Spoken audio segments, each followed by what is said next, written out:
I do want to say to Donnie and many of you in this room that over a very long career in this city, all of you have helped me and my colleagues tell the truth and to try to tell. Get my head up. I'm from South Carolina, so I just look at Donnie. What does this event mean to you, Miss Peggy Morris? Oh, my heart. Happy 20th anniversary. My heart is about loving up on my sisters. Do you know what it feels like to have your sisters in the room? Johnny. Shine through. Dare to be you, dare to be me, and dare to be different and unique. I'm gonna be the best me I can be by letting His glory shine through. I am beautiful, I am blessed, but not just what you see in the flesh. The doctor lived next door to the janitor to the reverend, and the lawyer. We were together. Now we've been so high and mighty that you create stress for your society because you don't like poor black folks either. That's a health problem. Get yourself together so I can stop being taking care of geriatric people and get back to pediatrics. I thank you, Donnie, for all you've done. Let's keep doing it all the more. I'm gonna be the best me I can be by letting His glory shine through. Dare to be you, dare to be me.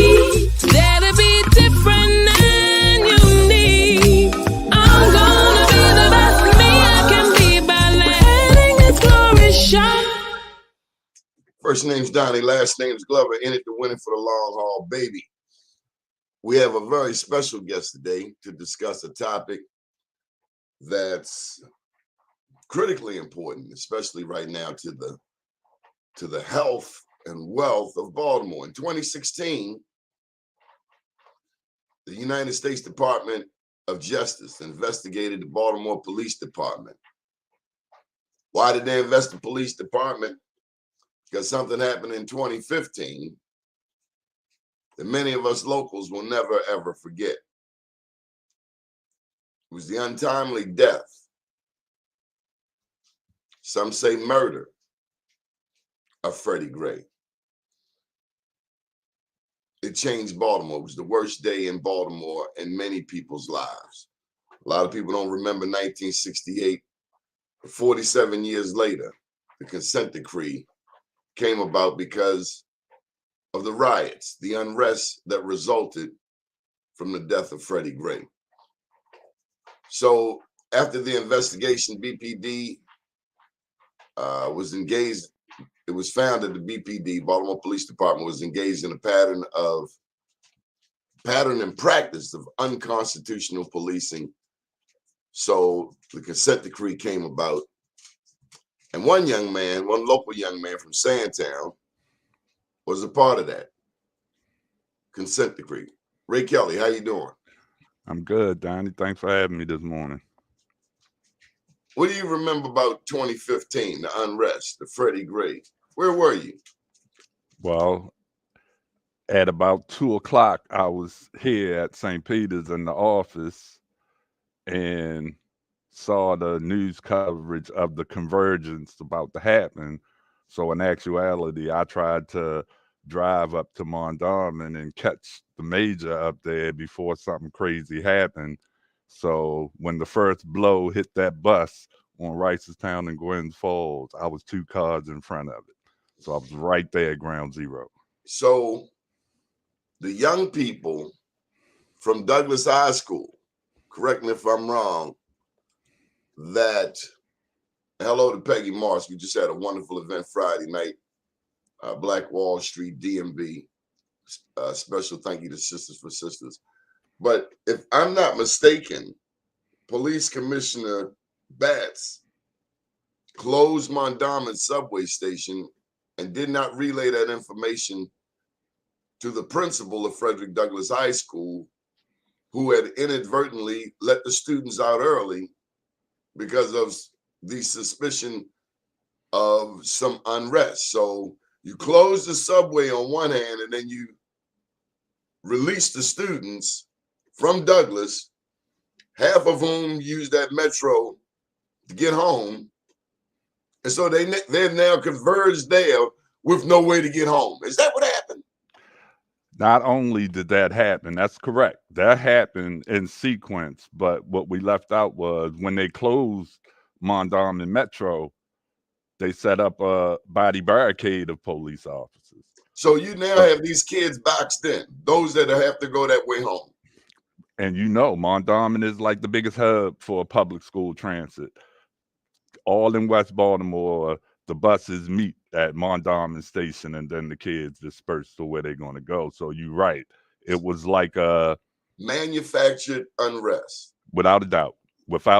And we learned later that the intelligence was nonsense.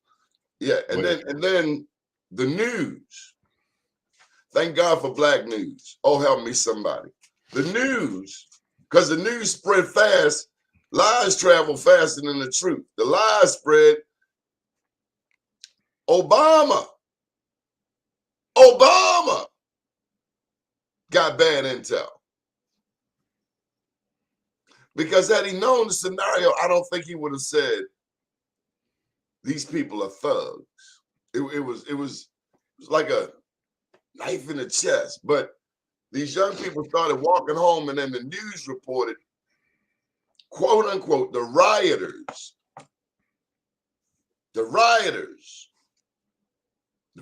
are coming down Pennsylvania Avenue.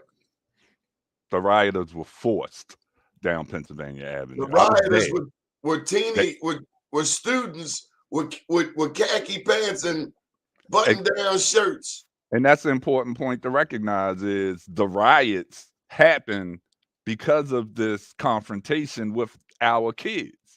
So that's what prompted the outrage in our community was the fact that these is kids in khaki pants and blue shirts, and you got police with shields and batons and helmets on, ready to greet them at their only route home. And the police, the barricade is what pushed the children down Pennsylvania Avenue. They got to Penn North, and there was no access to that subway now because of preparation. And like you said, kids are rioting, they panicking, they anxious because they trying to get home. They don't know what the hell's going on. But some kids were just walking down the street going home. Without a doubt. They weren't bothering anybody. I'm not saying all, but I saw it with my own eyes when I got over here to Pennsylvania and Lawrence, and I was so mad at myself because 11, 13, they were saying the rioters are coming down the avenue. I agree. It was a lot of media misinformation where no one was asking the question, where the hell are these kids supposed to go? You were there, you know, they shut down Upton, Penn North, and Mondawmin. They didn't say students. The storyline had nothing about students. The narrative, that's the word I was looking for, had nothing to do with students from Frederick Douglass High School, the oldest high school for blacks in the city of Baltimore. Nothing about that. Rioters immediately, and you know something else I want to point out. The provocateurs. I encountered one down at City Hall. Provocateurs in from out of town, disguised as Muslim, because the Muslim is supposed to be about peace. This couldn't have been a true Muslim. Provocateurs from out of state who came to this city, led youth over there to the stadium, and then abandoned them. And I think I had the same encounter with the same provocateur. Tall brown skinned cat. Called me and said that we here to support you. We're going to bring 5,000 people. I'm like, don't bring nobody down here. We already got enough issues. And they didn't per se bring them to our neighborhood, but like you said, they still organized and brought all them out of town clowns to the stadium and whatever the case. Do you remember people bringing truckloads of bricks, rocks, and setting and dropping them off at strategic intersections across downtown. So for me, you know, I was on Stricker Street in the midst of all that chaos at Western District. So, you know, a couple of days after the unrest, we had a fight on Mount Street between news people, and one of them shot the other one. This is what's coming into our. This is what the media is fighting over, this narrative, like you said, that they willing to kill each other over. Media Yeah. shot media. Yep. They got into a confrontation about parking right by the Winchester Street Bridge. One of them got shot.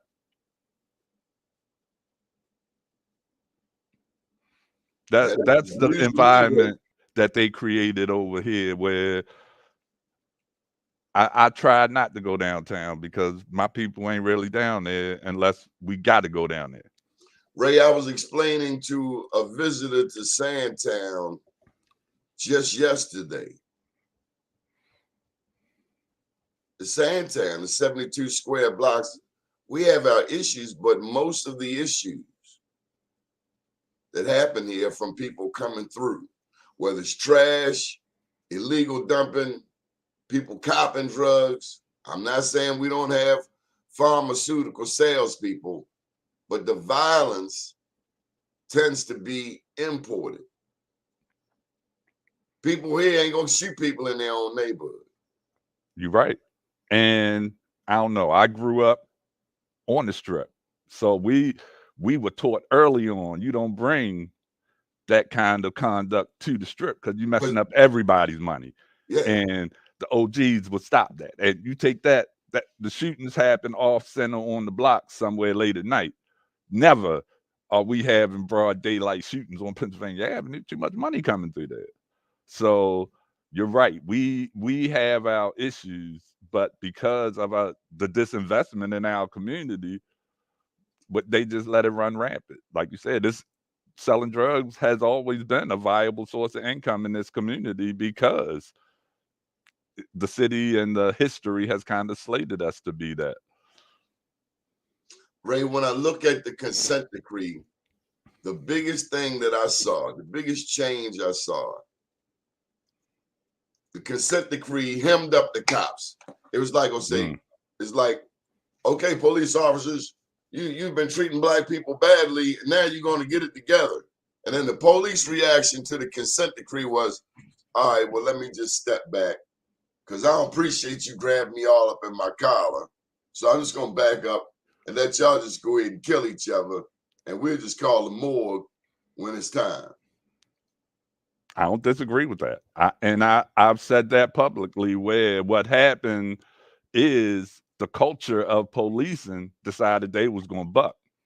And we can have the best police reform mandates on paper, but implementing them into this culture is becoming the biggest hindrance, where we have to have police cooperation. This consent decree wasn't really crafted to stop the violence or anything like that. It was stopping police violence and changing how they behave. And like you said, I agree that it changed to a point of let's watch and see, sitting back. A lot of ineffective policing is what I call it. We keep talking about staffing issues where we see it all the time, where it just seems like to us, police ain't doing a damn thing. They just sitting there. They ain't in our blocks. We not seeing the police unless we call them, and on the strips, they just sitting there on their phones or sitting in their cars or whatever the case may be. And be that the case or not, that's what it looks like to us. Dr. Tyrone Power said last week that the problem in Baltimore today, this is February 6th, Black History Month, the problem today is bad policing. I agree. It's ineffective policing. And it's partially the pushback because of oversight and reform mandates. And another piece of it is this culture of policing was created to control and oppress Black people, where when you try to change that, it loses a lot of appeal to all these gung-ho, I'm gonna get out here and clean up the streets and all of that, where the appeal to policing is now less because they can't beat us over the heads in Baltimore. Ray Kelly, I saw there was a time at the Avenue Market where we had effective policing. Andy and Chuck, Iris and them, I agree. I was right there. I can say honestly, in 2018, we had a visible community and police presence on Pennsylvania Why lawn. did they get moved? Who moved them? Who is the brain surgeon? Who is the brain surgeon down at BPD who thought, well, you know, these guys they've stabilized the community. You know what? We're going to move them to, somewhere else now. I don't know who personally did it. I know it had a lot to do with the disbanding of the, what they call it, the community collaboration, or okay, that little community. It changed names like 4 times. I think the name you just said is right too, but I think they disbanded that, and that was a big piece. That for us, that was our foot patrols. We lost. You remember, I'm gonna say in the late 90s when we had the Pennsylvania Avenue Collaborative that came, put bags over all the parking meters. You couldn't park. Central District, Western District were working together. We kind of moved into a place where you had these recognized people that for no other reason demanded that respect on the street. And then when you lose that, these new police ain't checking them. The new police ain't really getting out their cars. So I don't know whose idea it was. I complain about it all the time because you're right. We had that joint under control. We had officers that are tenured at the market, that certain things, we would never have a shooting on Penn North in broad daylight. It just don't happen. I mean, on Pennsylvania lawns in broad daylight, it just didn't happen. Because this is where we are. There was a balance. Exactly. There was a balance. There was respect. That's what's missing. There's no respect, and coupled with the fact that we don't even know these officers. I don't know who moved these officers that over the years have done nothing but also give back to, you know, I mean, turkey giveaways, me and Chuck collaborated with. It's ridiculous. Me, the police reform advocate, is saying this is the worst thing y'all could do to the Avenue was move these officers that have put in years to earn enough respect to keep our corners clean. They could walk down, they could walk out the market over to Legends, and the waters would open up. Like you better believe it. And it was, like you said, that was a respect thing for, it wasn't as much a respect for the police as a respect for those two in that situation. Yeah. So we want to send a special thank you out to retired police officer Chuck Lee, the officer Evan Anderson, and Iris Martin, who and to their mentor, Kirk Fleet, Sergeant Fleet, who set the tone for years. You did not have foolishness in the ranks. Try starting a dope line while Sergeant Fleet was around there. Right.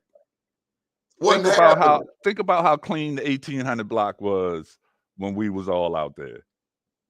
We had people that we knew engaged in pharmaceutical sales, but before the day got rolling, they were the same ones out there sweeping that street, cleaning up, bagging up trash. You know what I mean? Like you said, there was a respect for our situation on Pennsylvania lawns. Yeah, we talk about it like it was ancient history. I know. It's terrible, ain't it? Because it was just 2019. Ray, I have said it on this show that one of the biggest changes I saw was when addicts who didn't match the majority demographic of the area come to the community. Before that, they would get G-checked before they got out their cars.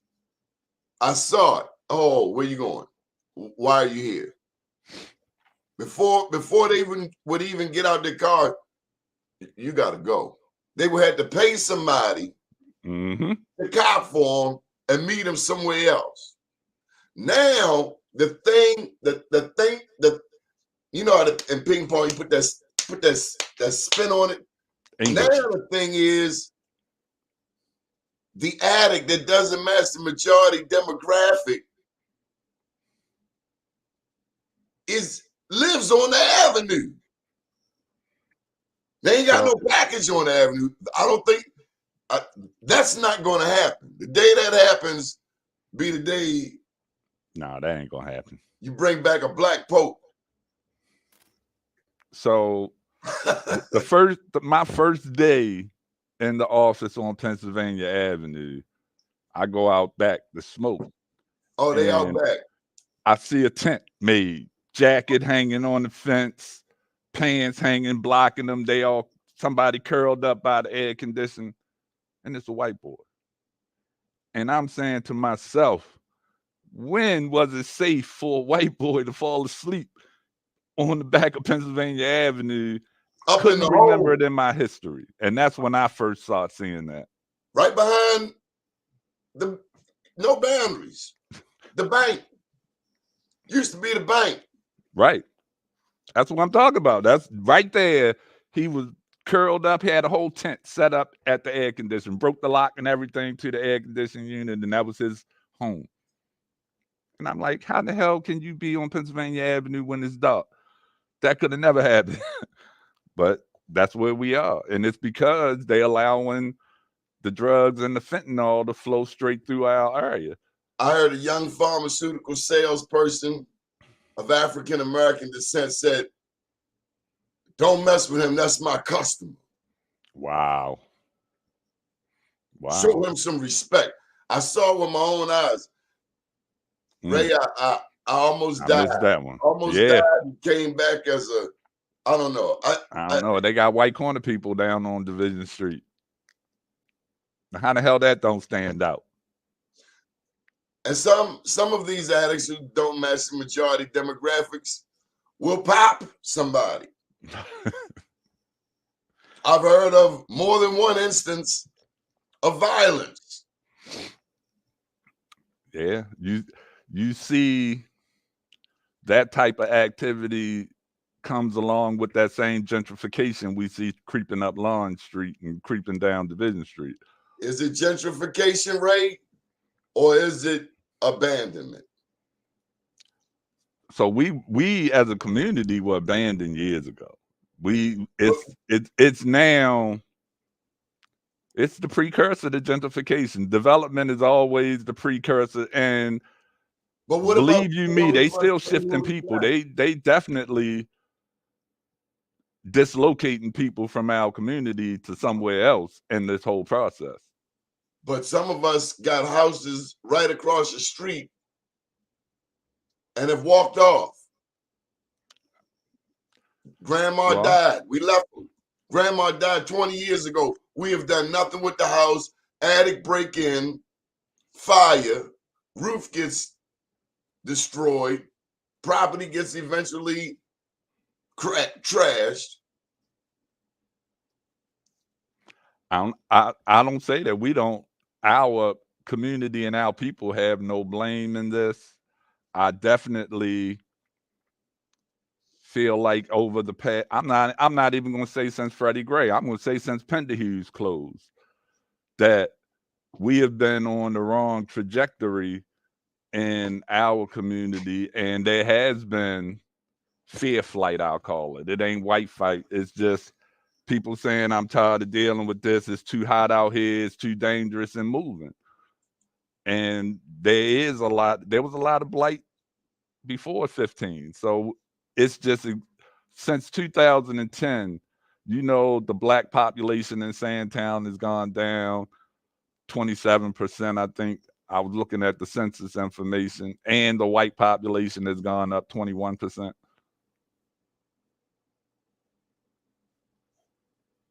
That's census data. I welcome white neighbors. I just want clean neighbors. I want responsible neighbors. And at this juncture, Ray, my thought is if white folks are coming here to build, welcome. I agree. And I'll say for the record, I don't dislike white people, but I hate white privilege. And like you said, if we come in here to build community and we're going to build this up together, that's great. You welcome. Everybody see I work with white people all the time. You didn't even accuse me of bringing white people to Sandtown. But if you come in here to kind of be a higher authority or thinking you better than us and you're going to fix us, we don't need you here. That part right there. That's the truth. We got this. We just ain't got the resources. I get tired of hearing people say that we're going to empower black people. We got the power. We just ain't got the funds and the resources to make it happen. And that's intentional. So I ain't about that hero complex. Don't come here trying to save me. I saved myself 15 years ago. I'm good now. You want to come in and help save the rest of our community? That's great. But no, you don't got the solutions. You ain't even never lived it. I did question all of the sudden interest in our community because during Freddie Gray, what I recall is our perspective was not their perspective. Their perspective was more policing. Still their perspective.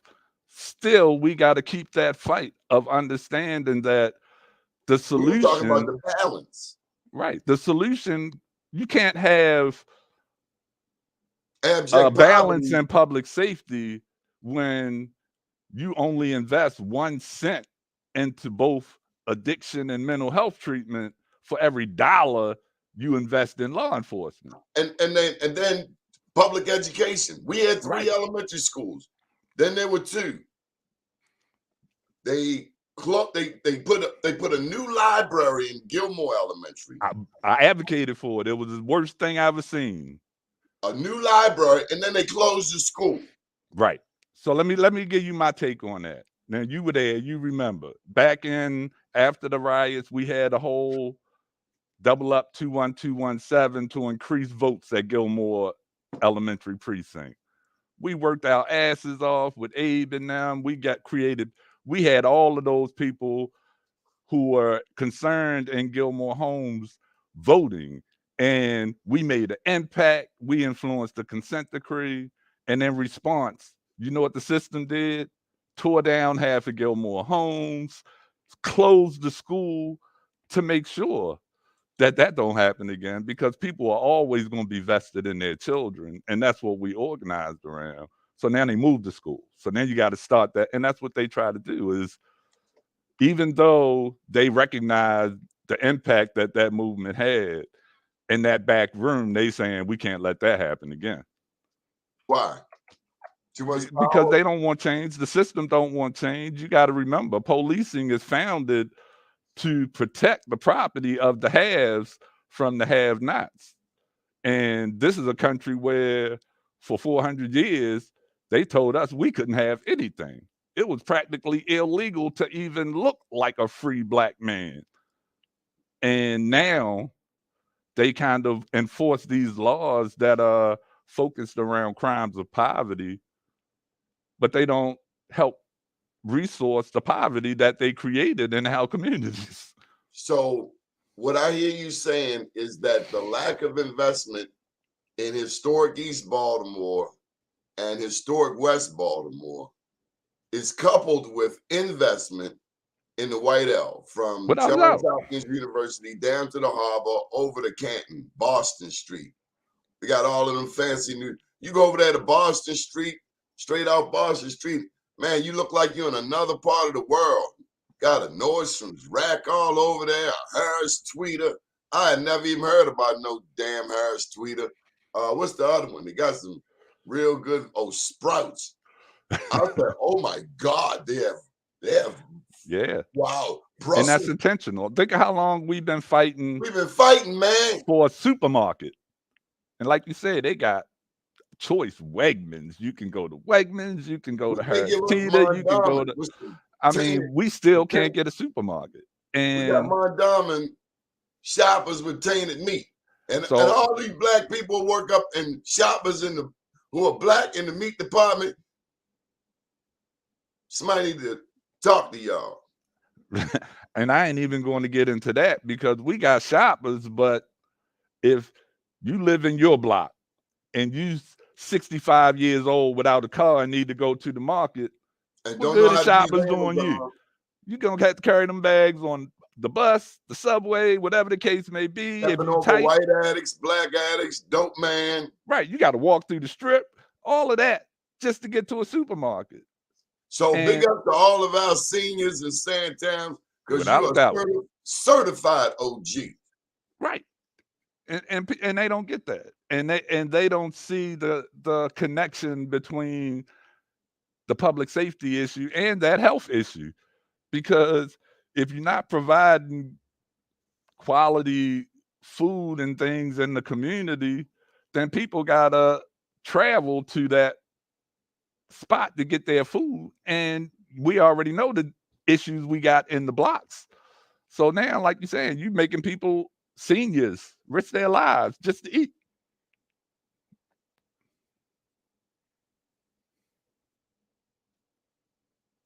Right. 2 Saturdays ago, a shooting broke out.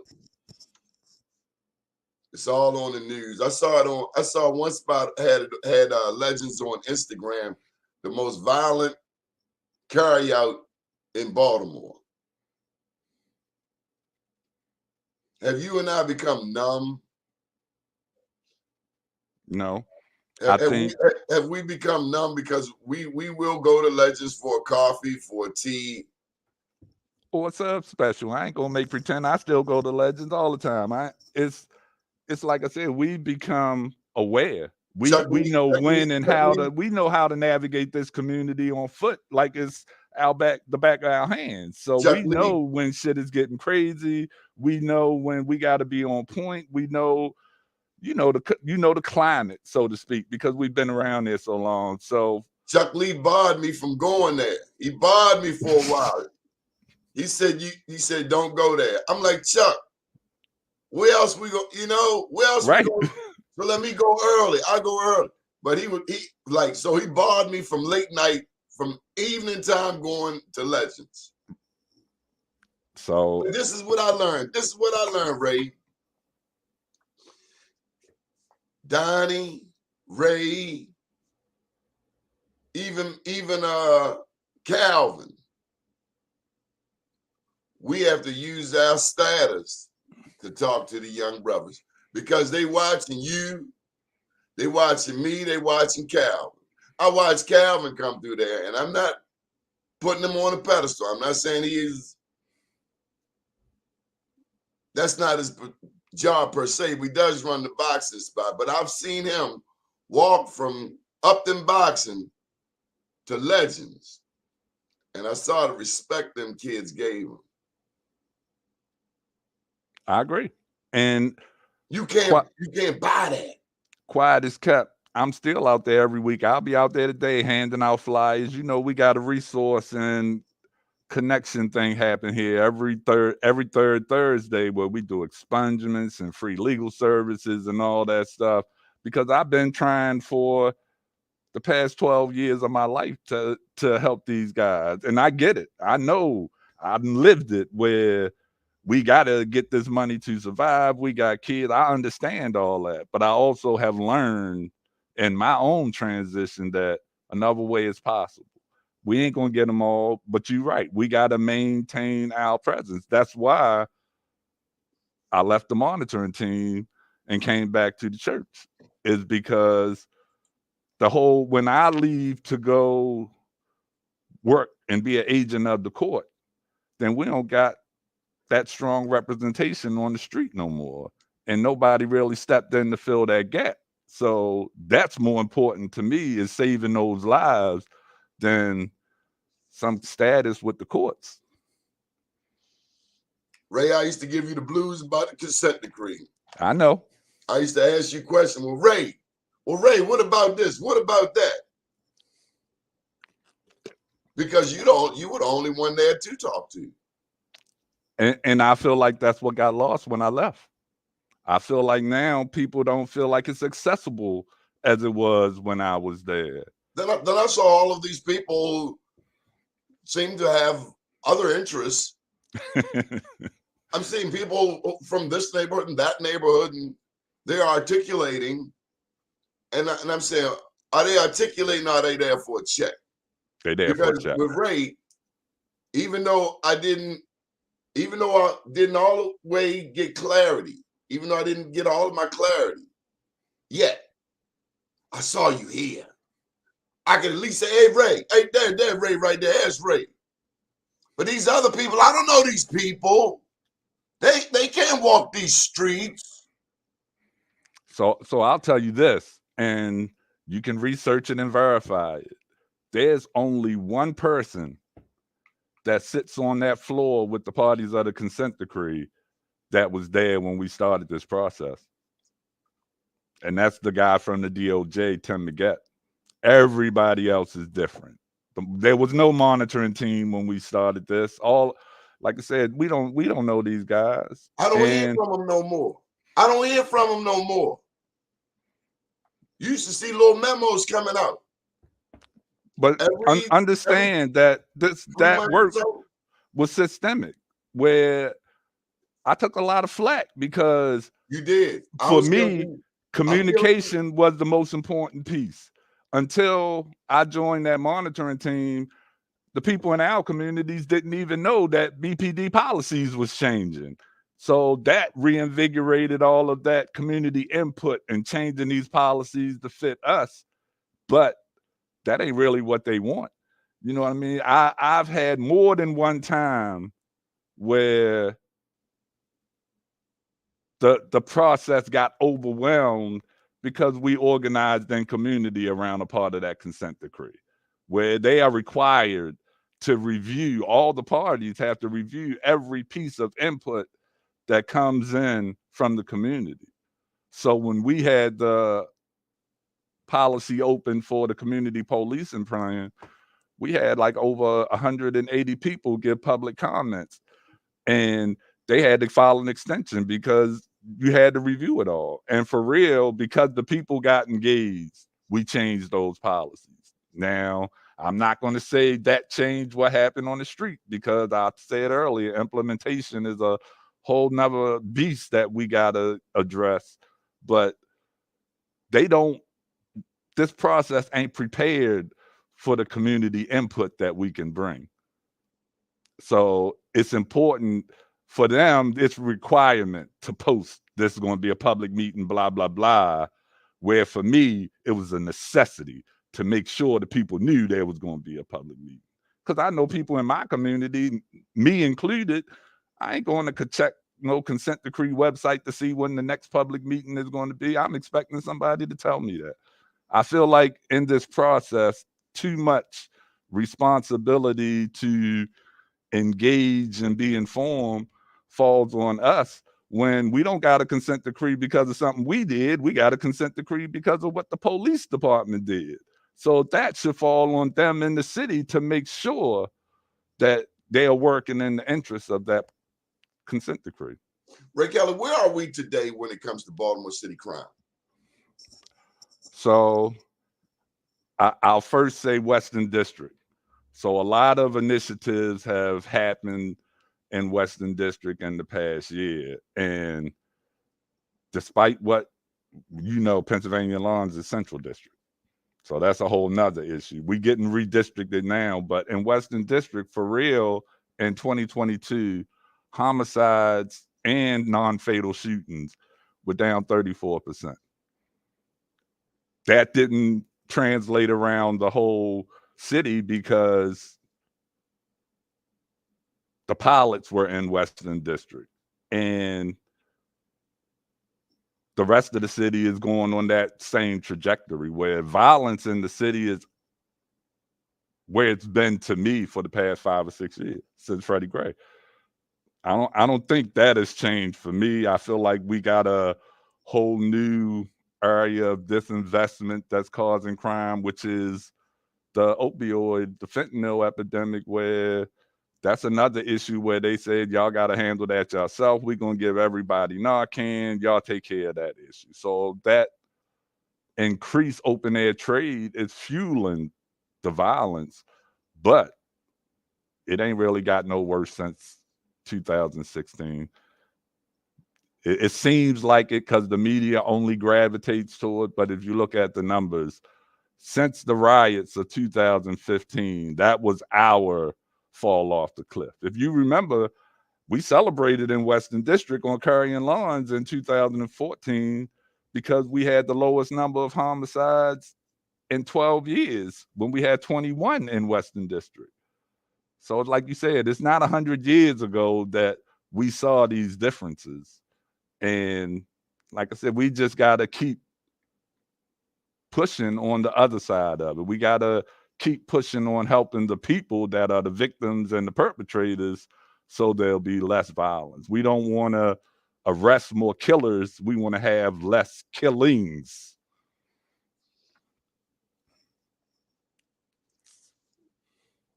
I look at the Baltimore City Police Commissioner, Harrison. I watch the news ask him a question, and I see him look to the mayor. Every day on the news, we see Mackenzie Frost. Well, she guarding Brandon Scott like Muggsy Bogues. I mean, she on him. It's a chess game every day. But meanwhile, it seems to be getting worse. I mean, I'm not sure what City Hall is looking at. I'm not sure what their plan is. I'm not sure what their strategy is. But what I do see is lawlessness. How many times I got to tell you that Lawrence Street is a problem? And thank God they finally took down that dumb apparatus outside the Avenue Market that was supposed to be for pop-ups, because the only thing popping up on it was drug addicts.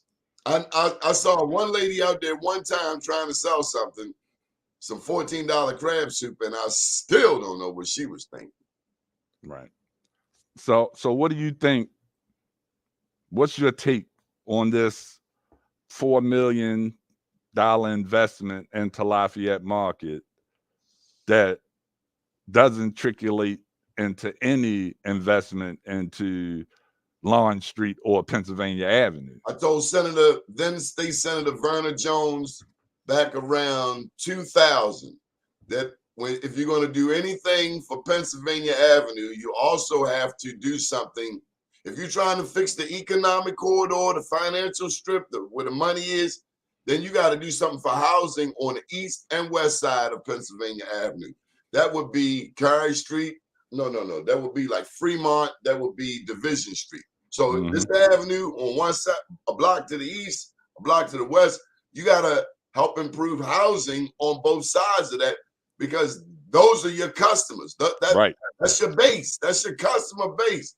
And they didn't invite me back to any more meetings. Yeah, I get the same treatment when I make suggestions over there. I'm not part of the master plan. Quite often, too often, our Black politicians don't understand the money, don't understand basic business. I went over to Broadway Street the other day, little Spanish town or little Latinoville. Kelly Cross said on the show that the zoning in the Black community limits the number of businesses. And so if you have a limitation on your Black businesses in particular, in a 63% Black city, then that means that you're not hiring people, you're not growing Black businesses, you're not able to do for self. Marcus Garvey, do for self. I watched on Pennsylvania Avenue some painting being done at the apartments down there by Zion Towers or down there by Robert C. Marshall. And the Latino is doing the painting and the Black man is standing there watching, unemployed. And I'm like, how'd that work out? This is wrong. Now, I didn't watch Willie Adams and That Day on Pennsylvania Avenue, but I was taught about a time when we took care of our own. And I think that's what's missing. is we done got to a place where not only do we complain about what we don't have, but we also sit back and wait for it to arrive via parachute or whatever the case may be. Where when I grew up on Pennsylvania Avenue, like you said, it was the Pennsylvania Avenue merchants and the people that lived around there that took care of Pennsylvania Avenue. I can remember a time if somebody saw you on Pennsylvania Avenue, you had money. You was going shopping. They looked at you a different way. Yeah. Now, if somebody see you on Pennsylvania Avenue, first thing they do, they copping right. dope. What he doing down there? What he copping or something? What he relapse? Or where that's the reality of this shift. Where I think you hit it on the nail is even back in the day, we had limited access to businesses in our communities. We had all these legacy built Tommy Tucker and all them stores that they wasn't ours, but they were like legacied into that community, where by the time we got to a place that we could actually afford ownership, then you had all these restrictions and all these hoops you got to jump through, and they still make it harder and harder for us to this day. So what's it's the intentional. point of Black elected officials if their presence isn't translating into economic empowerment for the Black community? Well, I answer that question all the time, and I feel like the problem with politics in Baltimore is we've kind of declined so much over the past couple of decades that we don't really have a lot to shine here. So the politicians, you got Democrats, you need some Republicans and some independents. I agree, but for here, because the politicians have become the celebrities in this city. Yeah, so how can you be a celebrity? You got your head all up in the air, but your neighborhood look worse than Baghdad. Exactly. Bro. Exactly. And I think that's the biggest issue. I think that's the biggest issue. We don't have representation of the majority of our communities and our elected officials. We kind of always tweeting, man. They're always Instagramming, IGing. Well, like I said, there's no celebrity in this city. I wish we could get a nice run on arena players for a nice, good Black play for a year or two where those stars live in Baltimore, so the politicians don't have to be the celebrities and they can actually work. We got a broken legislative mechanism locally here. Our city local legislation rarely, if ever, accomplishes anything. You hear about this partnership or that partnership with this influencer, but you'll never hear anything about creating policies and regulations that actually promote our communities, support our communities, and lift our communities. How come you didn't turn your back, Ray? Because I know what it's like. How come you try to stay and make a difference? Because I'm from here. I get it. I know what it's like. And oh, you could have moved by now, Ray. I'm sure I definitely could have moved by now. Could have moved to Randallstown. My job ain't done here, man. There's still people out there. You know, it's people out on that dope strip I see that I used to get high with. They still out there. I've been clean for 15 years. Ray. Well, that means you're meeting a different caliber of people, and they live in different neighborhoods. And Ray, hey, you could have moved to Cecil County somewhere.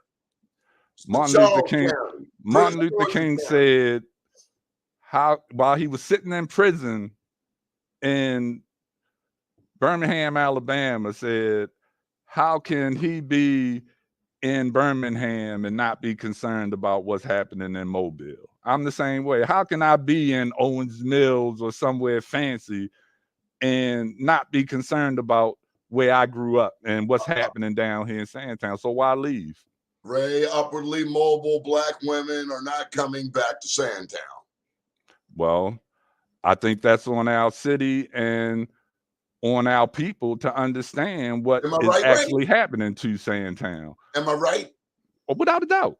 Without a doubt. We know that I ain't going down there. Classism is a real thing in the Black community, and you and I both know it's a whole demographic of black people that feel like they too good for the whole avenue, where they judge everybody that come down there and get a cup of coffee because of what they saw on the news, what just happened to the young lady on Lawn Street, whatever the case. They not even seeing Fremont Avenue. You know how many years I lived on Division Street unseen? But you're right. They not seeing that people live here. The people that live there aren't the ones that are out there on that corner every day. Ray, one of the biggest honors in the world is to walk through the strip. And one newbie will say, Ray Kelly got them blues, got them reds, got them greens. And somebody else will say, ho, ho, ho, ho. He don't get high. That happen all the time. How does that make you feel, Ray? So I'm not going to make pretend that I'm not proud of myself, because I know that I had the school counselor tell my mother I was going to be dead before I was 18. I know for a fact I disappointed a lot of neighbors in that area that watched me grow up in the church and had big things for me. And for me, you know how many times a person I ain't seen in 20 years will say, I'm watching you, Kelly.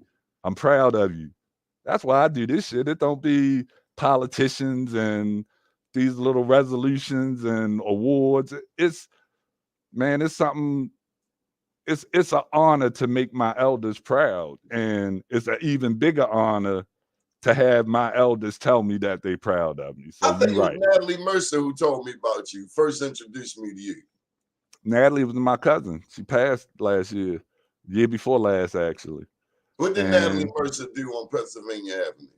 Man, Natalie was the originator of alternate recovery, for real. In the 90s, Natalie was the one that brought that acupuncture in the city, and damn pins. She was dragging us into there, wasn't she? I was willing to try anything. You and me both. And amen. Until her last weeks of life, Natalie was still up here with me doing St. Vincent de Paul, handing out food, bringing in, you know how many volunteers and recovery Natalie spurred by the work we did here?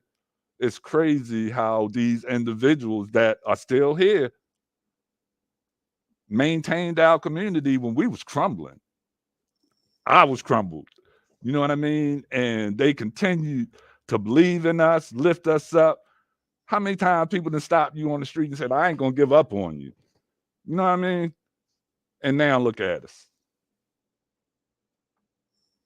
They can say what they want about Sandtown from a distance, but you and I know ain't no telling who you might see coming through here. Without a doubt.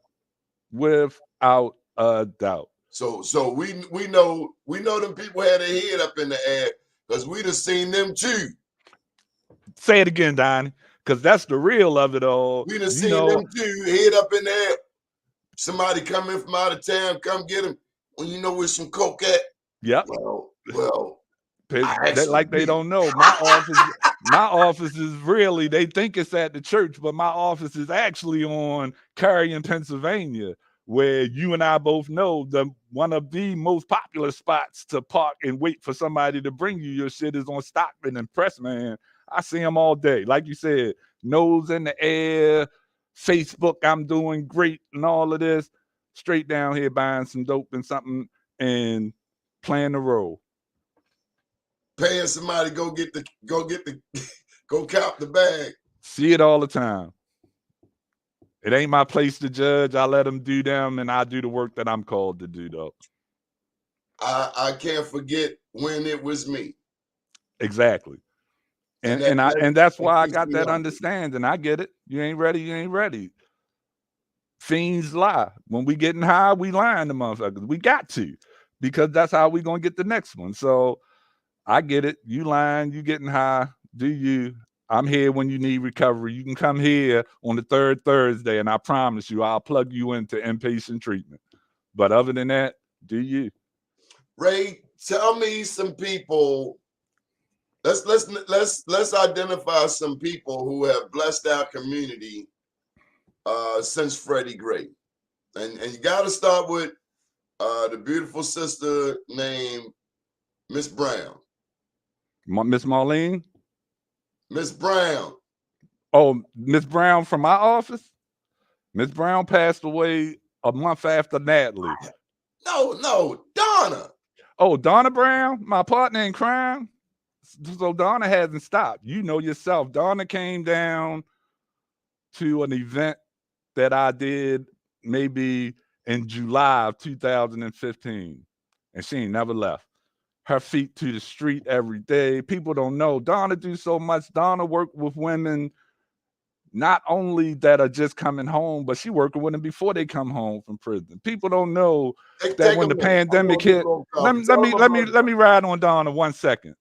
People don't know that when the pandemic hit, Donna Brown single-handedly fully stocked MCIW with quality soap. She collected so much soap because they couldn't get those deliveries. They were stuck with safe state soap. And Donna herself not only collected all of that soap, she delivered it to them. They counted it, and she had to bring some back because that's more inventory than they have capacity for. That's the Donna Brown that we know. Donna's still delivering groceries to the seniors around here through all this. And the whole time, she's the project manager at CPP. I apologize, Donna Brown, for giving you the blues somewhat.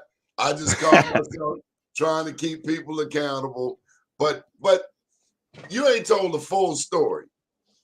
You didn't tell them that Donna Brown is a model. Without a doubt. A supermodel. She got the pretty girl thing going on too, and she's a minister as well. Supermodel minister working on Pennsylvania Avenue, who will cut you with a razor blade of scripture before you even crack slick. Believe you me, Donna facilitated a meeting about local control. I don't know what God-given message she threw out there, but we had 50 residents on the LCAB meeting after that. Where Donna's the truth. She done lived the truth. You know her. You know Donna. She ain't talking about some stuff she don't know. She done lived it. She done survived it. And she committed to it. I think that's what's going to lift the present community up, is those of us that are committed to making the situation we went through better. And that's definitely Donna Brown. Thank you, Donna Brown. Name some other people who have been a blessing since Freddie Gray. So we got to talk about another Miss Brown, Marlene Brown, Shirley, you remember Miss Shirley Payne, Miss Alvesta passed away, but all them Nehemiah women. Alvesta Cooper. Yeah, all them Nehemiah, Miss Barbara Williams and all of them, all them Nehemiah women's, they're the ones that stood up and got that attention for us because, you know, they see us as agitators. We can't really make those elected officials come here. But them Nehemiah women, them seniors that then gave 25 and 30 years out of their life to this community, they make them listen. I want to also talk about the moms. You know who's been real strong partner through all of this? It's the mothers of murdered. Yeah, Darlene and the mothers of murdered sons and all of those groups, because they why we do this work, man. They done been through the worst of what this system has to offer us, and still they willing to stand beside me and fight the system for equal justice. So instead of just getting out. They've lost their sons, their daughters in these streets, and they come together. How many? It's like 4 different advocacy groups. Yep. But collectively, they represent the moms in this city. And if you've ever got up close and personal with them, you hear their pain, but you hear their strength too, that they don't want it to happen to someone else's child. But I've seen them welcome in those new mothers who are new to this pain, this trauma. Darlene Kane is my sister-in-law. So to watch these people, you know their stories. I knew Dale. I watched Dale, her son, grow up. is real, and their strength is out of this world. It's otherworldly. And we couldn't imagine it. I couldn't do that. I don't Right. know. I couldn't imagine that either. I got 2 sons myself where I couldn't imagine having to fight for someone else's son after the same thing has happened to my son, and then do it for Darlene. That's 14 years. Dale died in 2009. So just think about how many traumas these mothers have had to assume, but yet keep their composure for the next mother. Over and over. Right. When does it end? Ray, what do you want people to do now? What's the call to action? We got to get involved, man. We got to get real representation of our interests from this community. And we did it before and they fought back, but we can do it for real. I think citywide, we tired of the damn show. Everything seems like a show. Everything is social media, pictures and all that, where we still haven't used the greatest weapon that this system has gave us in Baltimore, which is our vote to the final, to its full capacity. Where right now, if you over 18 and never ever committed any kind of election fraud, then you can vote. And we got to get that message out there and get our people voting. Isn't voting suspect in Baltimore City? No. I don't buy into a lot of some people voter conspiracy as much as I feel like we got so much clique politics, legacy politics here. I don't think we got voter tampering where we ain't falling into no cliques. And if we organize, Ray, 3 times people say Sheila Dixon got robbed in 2016 and 2020. They say she won that election. Wasn't no way to Pugh beat her. Wasn't no way to Brandon Scott beat her. Then all of that talk just went away. I guess somebody got a check. I'm not going to speculate. You know, I love Miss Sheila. She's the one mayor that this city where people tell me all the time, Miss Sheila helped me with this, and they don't call her. When I'm in the hood, they call her Miss Sheila. They don't call her Mayor Dixon or nothing like that. So I won't speculate on voter fraud, but you got to have the utmost respect when you get 40,000 people to write your name on a big piece of paper on a general election. That's big ups to that. I personally accept the results as they came. There's an election next year. Do we stick with this current course? Or do we have to bring in a new quarterback? So I'll say we got a whole nother year. I hope it's not wasted on campaigning. I've seen some good first steps taken by this administration, but I've also seen a lot of areas that just don't work for me. Are they going to throw the police commissioner under the bus? So that's a good question because, I've been doing. They got to throw him under the bus. Well, I'll say this. I mean, you get paid. Harrison. So when he first came here, I was kind of Ray Kelly to him.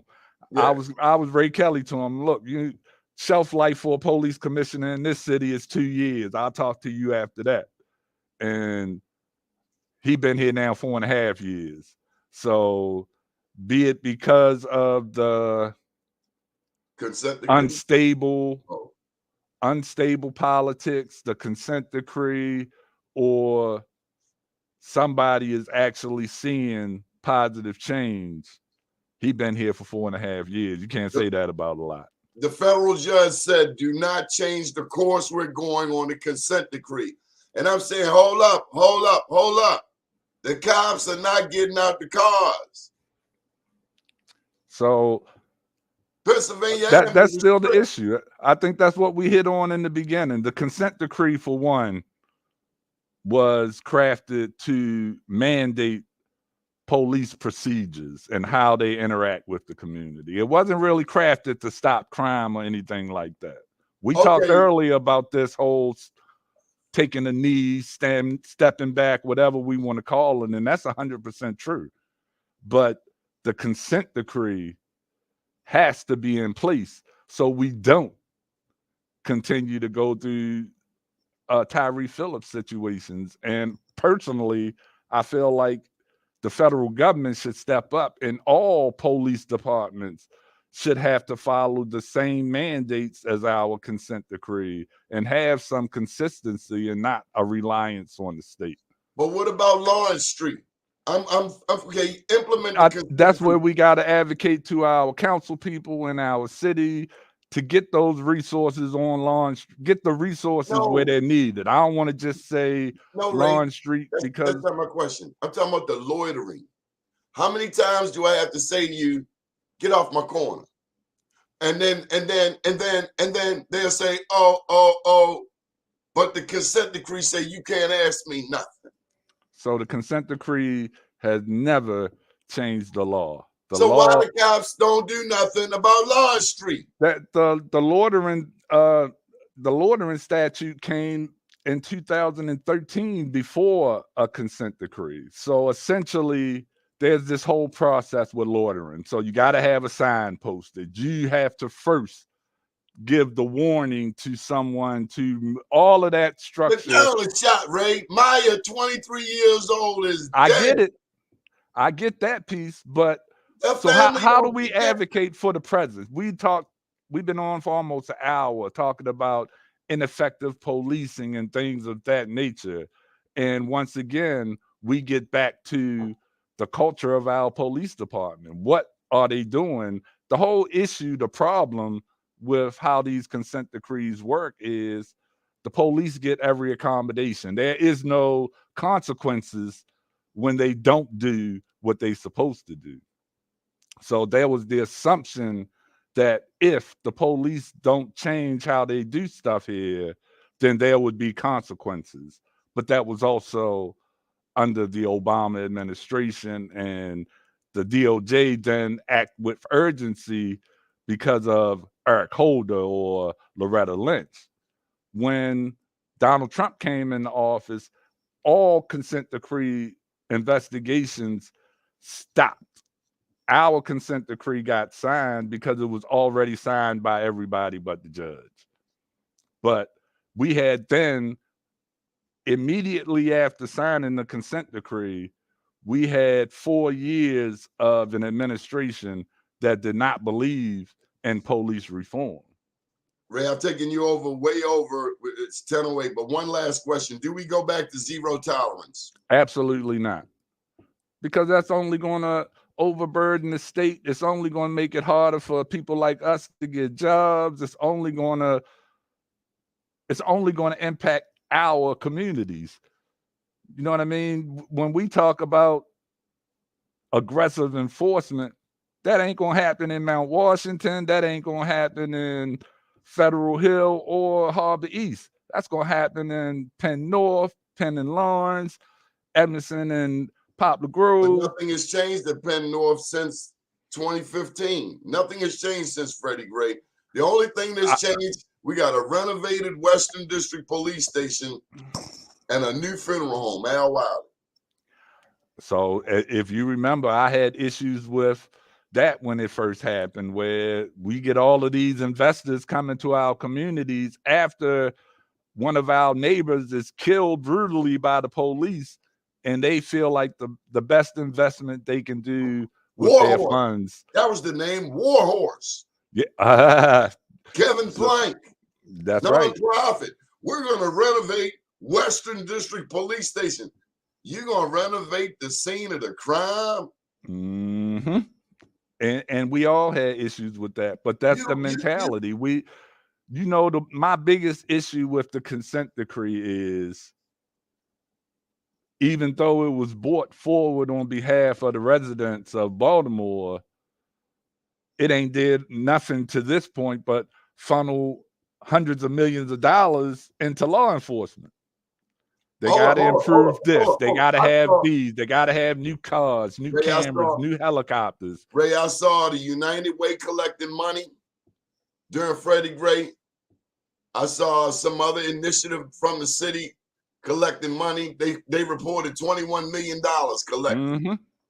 We have seen, now they did a couple of little Believe campaigns or people on the stage like Operation Champ back after the 68 riots. We saw a couple of rappers, a couple of hip hop artists, but where that damn money at, bro? It definitely didn't come here. All these people were writing grants in the name of Sandtown, your community, brother. You ain't getting nothing. So, like I said, it's hard to get funding for police reform work. So I ain't gonna make pretend it's not a struggle for me. I've been blessed to be able to keep doing the work. But you're right. You were there. Remember we went to the meeting up Fulton Baptist? All these people we ain't never seen before, got all these programs, we mentoring and blah, blah, blah, blah, blah. Clergy united to save Sandtown. I'm like, I ain't never seen none of y'all. What Sandtown y'all talking about? Once again, that's the problem right there is who are you? The politics and all of that. Ray, do you know this guy? I know a couple of people from Cuts, but like I said, that ain't really what I'm seeing doing the work in Sandtown. That's what I see applying for the grants in Sandtown. But what's transpired out of that? They moved. Right. They all got nice houses in the county now. Different zip codes now. Ray Kelly, how can people get in touch with you? Let me give you a moment. I want you to say that I was gracious. So you go ahead and plug whatever you need to plug, okay?